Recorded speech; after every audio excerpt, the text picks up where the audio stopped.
Hello, my lovelies. This is going to be some shadow work. So we're going to use 2 tandem decks, so 4 decks total. So we're going to identify some triggers. We're going to find out how we integrate or create some balance. And then we're going to move into our shadow work reading and see what's hidden from us and how we figure out solutions. So I like this deck. It's called Conversations with Your Inner Self. So it's about uncovering your hidden psyche, integrating and accepting and growing from uncovered truths. So if these resonate with you, sit with it and try and come up with whatever it makes you feel. Sit with those feelings, decide whether it's healthy or not healthy. And if it's not healthy, we need to find healthy solutions. All right, Spirit, what do we have? Vulnerability. What makes you feel unsafe and vulnerable? There's probably a lot of things that we could feel vulnerable about, so sit with those. Inner child. In your childhood, what did you not receive, and how has this impacted you? I feel like for a lot of us, it was protection and safety, right? And so being vulnerable might be really challenging for us to feel safe. Childhood activities. What activities did you enjoy as a child, and what does this reveal about your inner child? Inner child, childhood, okay? So lots of things from the past could be coming up. Dreams. Are there any recurring patterns or themes in your dreams that could represent your shadow self? All right, we're going to see how we integrate, how we find the balance. What do we need to see? That was quick. Qualities. What qualities do you see in others that also reflect qualities in you? Might also be vulnerability, might be another one that's a quality that some people have that maybe you aspire to be. Gestures. What symbolic gestures can you use to acknowledge your shadow self? Communication. How can understanding your shadow self improve your communication? And repeat. I am worthy and deserving of love and acceptance just as I am. Say this to yourself a few times, right? Fake it till you make it. Sorry, there is a horrible glare on this. Let me try and focus that. There we go. I am worthy and deserving of love and acceptance just as I am. I am worthy and deserving of love and acceptance just as I am. You don't need to change for anybody unless it's yourself. So make sure that you remember that. All right, so we have some work on vulnerability, inner child, dreams, certain qualities, gestures, communication, and remember that you are worthy and deserving of love and acceptance just as you are. Apologies for my dogs. They absolutely love to bark when I sit down to record. So hopefully they be quiet. All right, what do we need to see? What is hidden from us? Ooh, hidden opportunities. I feel like some of you think that you missed an opportunity when it comes to love and romance. You haven't. Anything that's truly meant for you is going to find you, even if it's got to circle the block. Some people, I feel like love is delayed because we're not actually ready to appreciate that person yet or that connection yet. And so there might be things in your life that are being removed in order for new opportunities to find their way in. Some of you have struggled financially extremely bad. This to me, I feel like is always losing a small fortune or a big fortune. Maybe you've made some bad business deals or somebody took from you, things like that. And so what they're telling me energetically is that Spirit's going to reward or give back to you everything that was taken or missed out on. You're going to be rewarded. But I do think you have some people that are really kind of negative around you. And so Spirit's not going to bless you until that energy is resolved or removed. So you have manifestations that are kind of blocked right now that aren't coming in. Maybe your creativity is stifled, things like that. And I think Spirit's trying to show you that there's a better way to do things.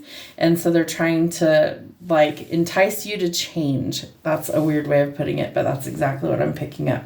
They're trying to entice you to change. Maybe it's mentality that you need to change. Maybe it's environment. The 8 of coins, you need to put in the work. That's what shadow work's all about, working on you. It's inner work. It's reflective. Where in your life do you notice repeating patterns? Is it in relationships? Is it you find the same type of person in different bodies? There's a lesson there. What haven't you mastered yet to be able to let go of that situation? I feel like there's a lot of things that you could be really struggling with right now, and Spirit's guiding you to be able to put the work in on yourself. So you have decisions to make, but there's indecision here. So until you have made up your mind or you're focused on your goal, it looks like Spirit is kind of got you in this holding pattern because you have to master some of these lessons in order to move forward. How do we integrate Spirit? What do we need to know? Okay. So shifting your perspective is going to help you to actually transform the situation, right? So we go from like doubt and fear and hopelessness, doom and gloom, right, into changing things for the better, right? Oh, look, here's somebody new coming in, King of Cups. He's one of my favorites, honestly. He wears his heart on his sleeve. He's romantic. He's affectionate. He's somebody that knows what he wants. But he's also very intuitive. So I almost feel like this could be, they're showing me a yin-yang sign. So this person might really compliment you. I do think that this person would be someone who you could really rely on, very dependable, they're giving me the word noteworthy. So this might be a really incredible person that's coming in for some of you. I do think there is a heavy burden that you're trying to let go. For some of you, you could be dealing with an air sign, Gemini, Libra, Aquarius, that just is a tyrant. I don't like the King of Swords, especially in the shadow aspect, because he's ruthless, he's cutthroat, he's cold, he's abrasive, he rubs people the wrong way, he's very argumentative, he's somebody that he ruffles feathers and he enjoys it. And I don't like that aspect. So this would be a night and day difference between these two. The King of Cups, really genuine, really affectionate, somebody who's trustworthy, who's gentle, versus somebody who it's like, just butting heads constantly. Which would you rather have? You know what I mean? It's like, sometimes we have to think about it like that. Do you want conflict and chaos all the time, or do you want something that's more peaceful?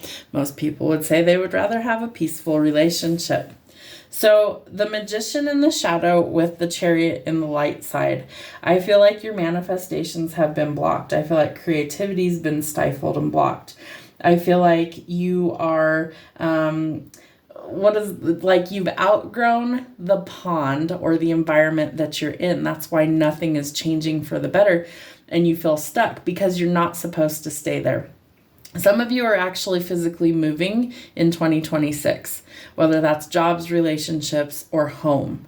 You are physically moving. There's change coming in. All of the 2026 readings for each of the 12 zodiacs are showing that there's major movement coming in. So I feel like you just need to embrace the change. Spirit's going to guide you where you need to be. So some of you are traveling, moving, or relocating. You're going to find the balance that you're looking for again. You might be purchasing a vehicle. All of this was held up until we release this burden. Some of it is within a person, quite literally. King of Swords, King of Swords.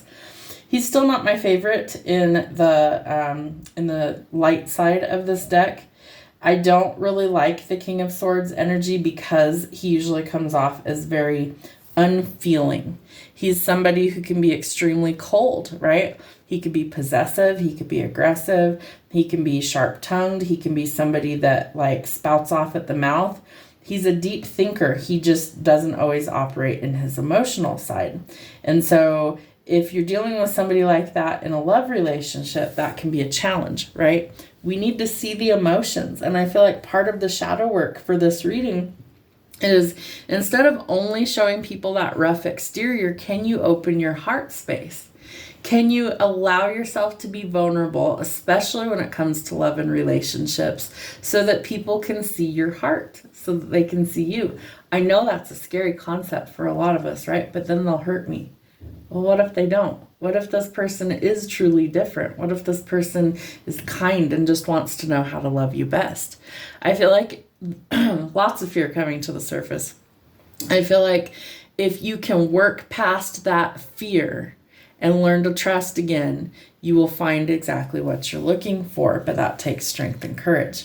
But there is new love on the horizon. So I think the biggest thing I'm seeing here is that you're going to have to shift your perspective on being vulnerable to allow new opportunities to come in. Ten of Swords. All right. So there is this need of getting out of survival mode, this need of maybe not having that knee-jerk reaction to every encounter that you have. Again, if you've been through the ringer, if you've dealt with really horrible people, then that's going to be something that just comes naturally, right? We're protecting ourselves. What if you don't have to live in survival mode? What if you actually get to thrive, right? Can you shift your perspective to see the silver lining?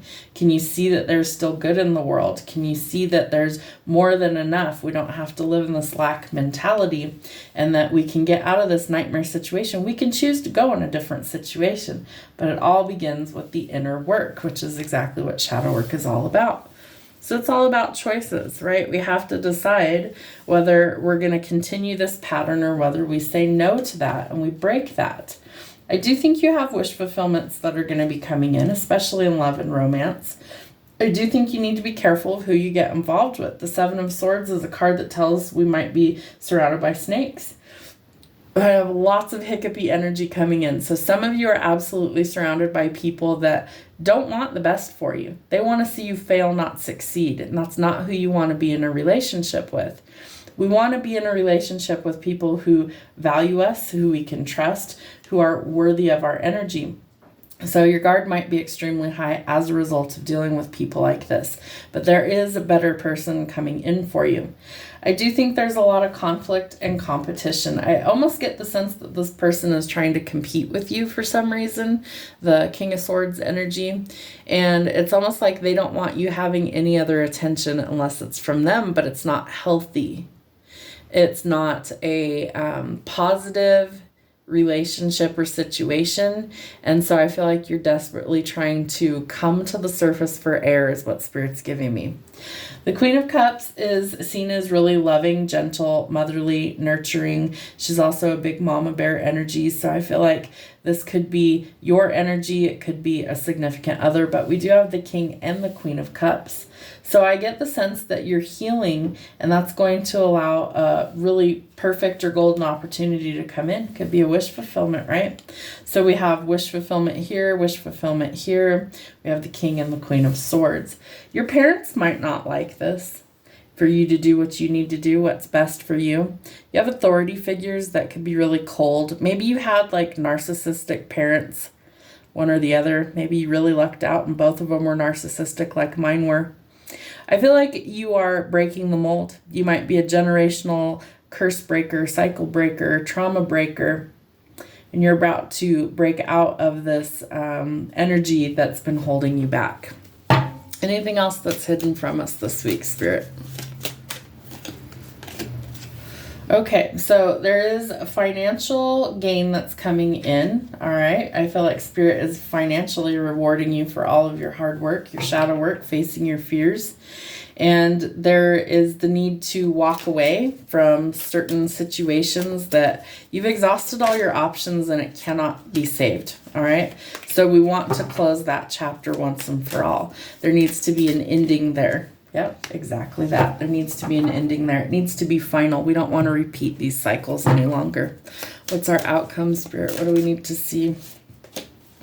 Ooh, okay. So putting in the work is going to pay off, right? Exactly that. Spirit sees everything you're doing behind the scenes, and they're going to bring in blessings for you, right? We're closing the cycle, Wheel of Fortune.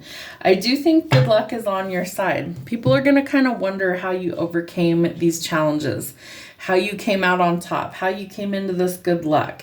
Maybe it's a new love relationship. Maybe it's money, whatever it happens to be. How in the world did you achieve that? It starts by looking within. It starts by realizing that sometimes we have to turn the energy inward and see that maybe we're the problem. But as long as we acknowledge that and we work towards overcoming those challenges, we can heal, we can let go, we can transform. And this energy is clearly showing that your blessings are being blocked by a certain individual or situation that you have to end. It has to let it go. Then you open up doors for new opportunities, and especially love, it looks like, is coming in. Good luck is coming in. Work that actually pays the bills is coming in. And people are going to be very curious about how all these things transformed, right? Lots of curious spying energy. You could decide to further your education in some regard. But whatever you choose, know that Spirit has your back. Judgment, karma, all those things. Stepping into your divine receiving energy. And there will be some communication moving forward. So rest while you can, because I feel like the first 6 weeks out of 2026 are going to be incredibly busy for you. You have a lot of changes coming in. Close out the cycles you don't want to deal with anymore before the year is out. Finalize it. Let go of things. Walk away from what doesn't serve you. Be in your receiving, gentle, creative energy and watch miracles unfold. Have a great week.